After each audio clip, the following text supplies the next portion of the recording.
Disagreements are dangerous. They're divisive, they're destructive, and there's a range of threat that they present, rather like nuclear fission, from cataclysmic confrontation and splitting societies to wrecking relationships and exhausting entire populations. And it's getting worse. In spite of the fact that we're better educated and more scientifically advanced than ever before in human history, disagreements are proliferating and they're becoming more divisive. And it's also wearying, isn't it? We have to be so careful what we say. We have to stay stumm and pretend everything's all right when it really isn't. It's exhausting. All these disagreements absorb so much energy that I think we're all suffering from disagreement fatigue. I mean, let me ask you, how many of you in the last year have witnessed a painful disagreement? Quite a lot, almost everybody. How many of you have had to keep quiet to avoid an argument? Everybody. And how many of you are fed up with it all and weary of disagreement? Quite a lot. So I think it's fair to say that we're suffering from the pain of disagreement fatigue. And indeed, dealing better with disagreement is a major challenge for us at a species and an individual level. Now, as a professional negotiator, I am troubled by the intractability of these current disagreements that we're experiencing, because I've had lots of experience of commercial conflicts over the years, but they're normally resolvable. I used to work, my career has been in mergers and acquisitions. My mother thinks it's murders and acquisitions, but in fact, it used to feel like murders and acquisitions until I came across a book called Getting to Yes by Fisher and Urey, which transformed my work experience, because it's explained there that the way you think about a negotiation affects the outcome. So for example, if you think of it as a zero-sum game, it's going to be a fight and it's going to be unpredictable. Whereas if you think of it as sitting side by side with your other party, working together on a puzzle, trying to find the pieces that get us to yes. And if you accept that it's okay not to get to yes, not to have a disagreement, then actually you take the pressure off and you're more likely to get to agreement. Amazing insights, and they work.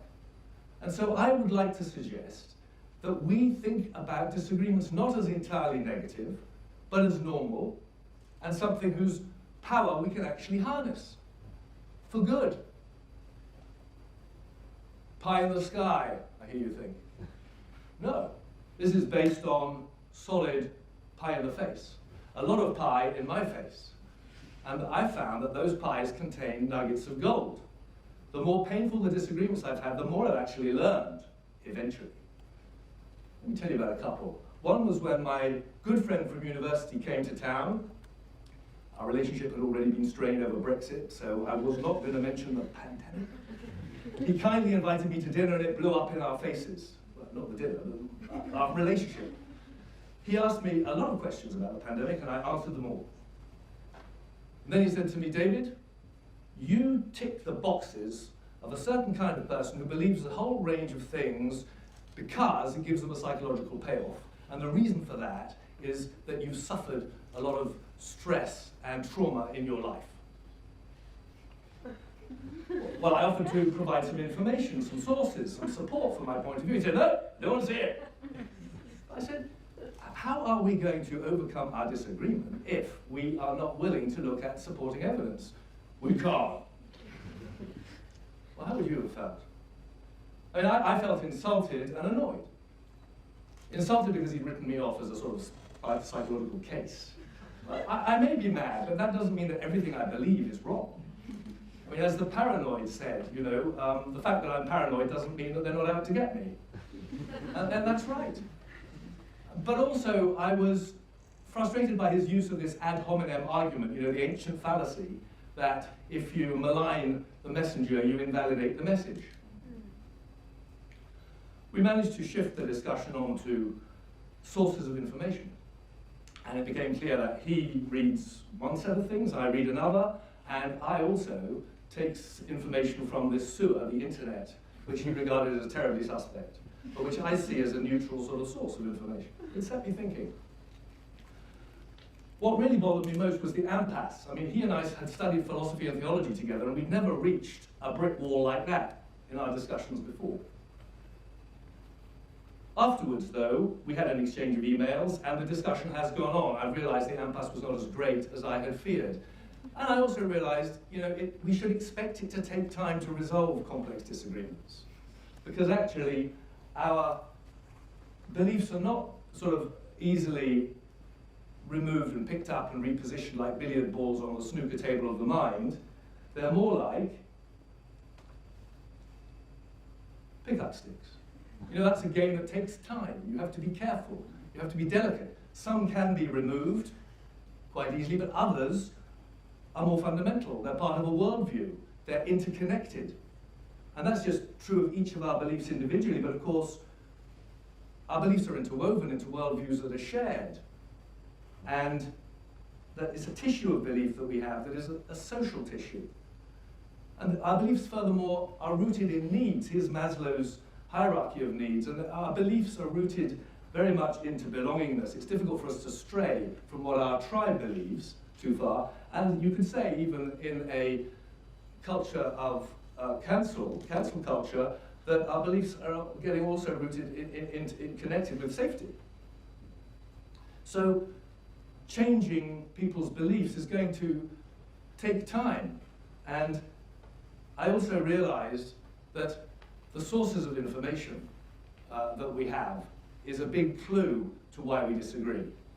If we have different sources, we're bound to disagree, but we know that even if we have the same sources, we can see things in different ways. Identical information can be regarded as a vase or as two faces looking at each other. Of course, as more information comes to light, it may be harder to preserve one interpretation, and it's interesting just to note that people who have a vested interest in you seeing that as a vase are going to want to suppress information about eyes and eyebrows. But anyway, when fed different information, obviously disagreement becomes inevitable. And my friend's contempt for the internet really got me thinking and got me researching, because I had thought of it as a neutral conduit. But actually, I found that that's not the case, that in 2009, Google introduced the personalization of search, which means that when you and I put a search term into Google, we will get different results depending on our prior search history and Google's knowledge of our interests.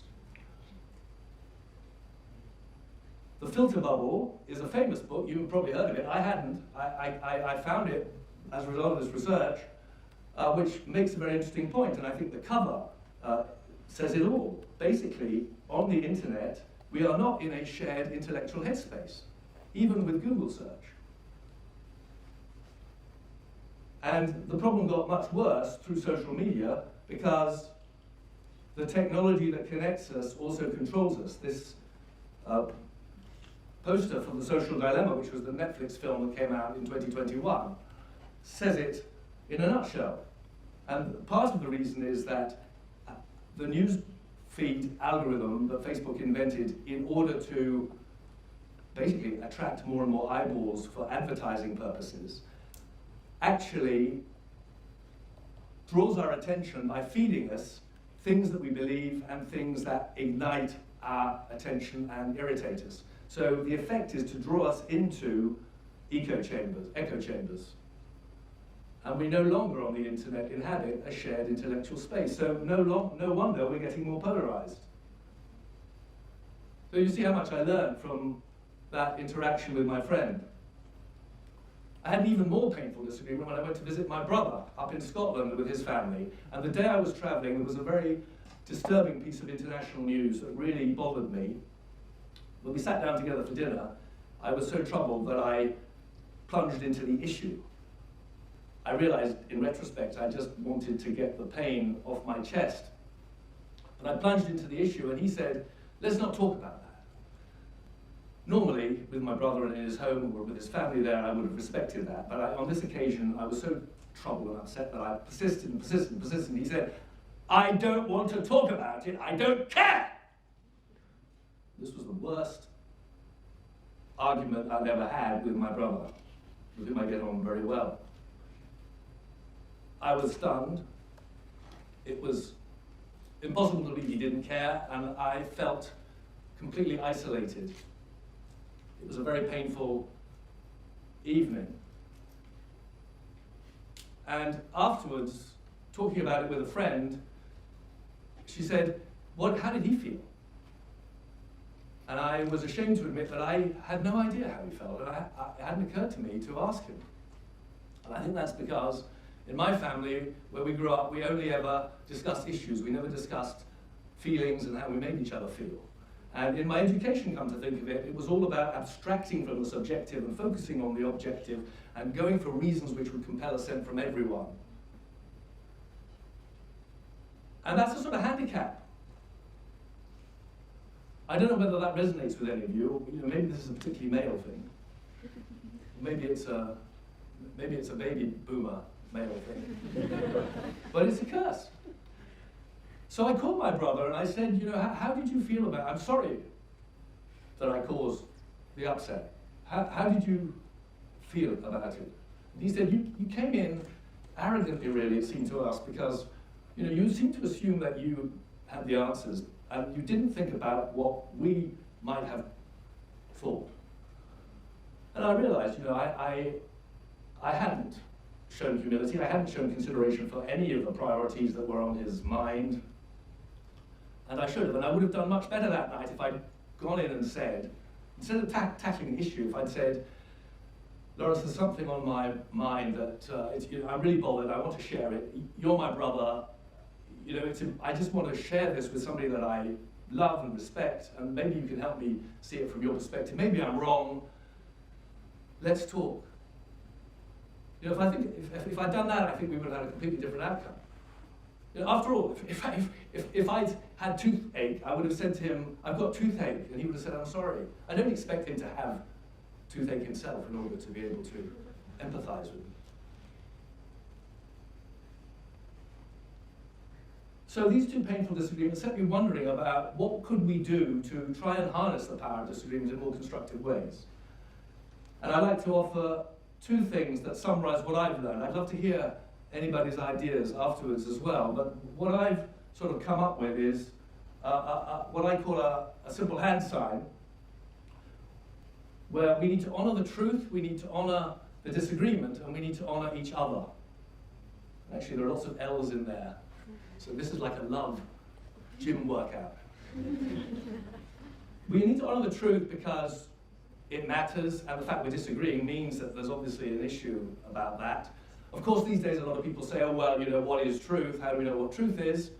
And it's interesting to observe that there are fact checks paid for fact checking. And although we don't know maybe what the truth is or can't agree on it, we need to keep looking for it. And I think actually it'd be very good if we could develop standards, like a kite mark or an international norm, quality standard for the discussion of issues, the dissection of issues, the analysis of issues, by newspapers, journals, journalists, authors, who could then subscribe for that standard, and then we could delegate some of this disagreement resolution, which is too time-consuming for us all to get involved in. Secondly, though, I want to talk about honoring the disagreement. We don't honor the disagreement by agreeing to disagree, actually. I'll come back to that, but I think it's important to honor the disagreement because even though it may matter more to you than it does to me, it's about issues that may matter to a lot of people. So we need to keep sight of it, keep track of it. I'm reminded of the man overboard drill, which those of you who are sailors and boating people will know about, where if somebody goes overboard, the skipper's supposed to appoint somebody whose sole job is just to keep pointing to the man overboard while the crew scrambles to turn the boat round, so that you don't lose them from sight, which is easy to do. And the trouble, I think, with agreeing to disagree is you're basically leaving the issue overboard. You're letting it get lost from sight.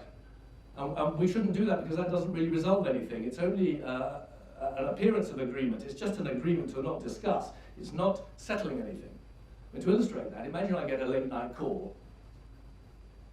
Mr. Young, if you blow the whistle on us, we're going to kill you. Okay?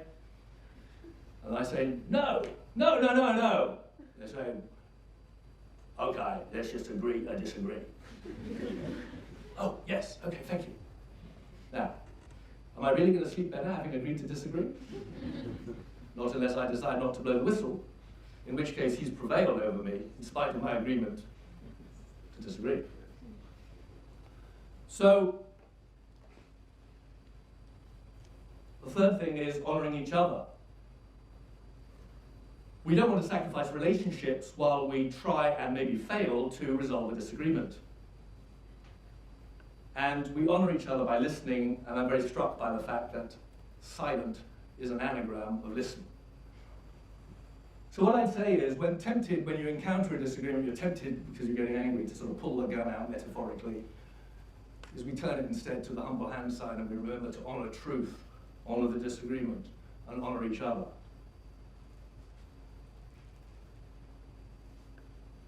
And then the second thing I'd like to leave you with is that we should greet disagreements with a smile.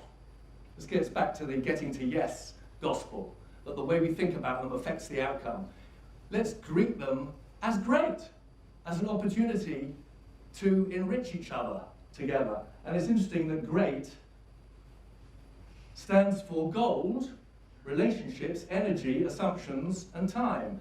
The gold, which we can mine together if we will pursue our agreements together, accepting that it's okay to disagree, relationships that can be enriched as we work on our disagreements together, the energy that's available for a fight can be used to dig for gold instead, and assumptions hold the key to where and why we disagree. And of course we should allow that it'll take time to solve disagreements, because we need to take the time to honor the truth, the disagreement, and each other. And so, in a nutshell, my message is that, properly harnessed, agreements have the power to pull us to greater heights of humanity. Let's see disagreements then, not so much as a threat, but as an opportunity for deeper relationship. Can we agree at least on that? I hope so. Thank you.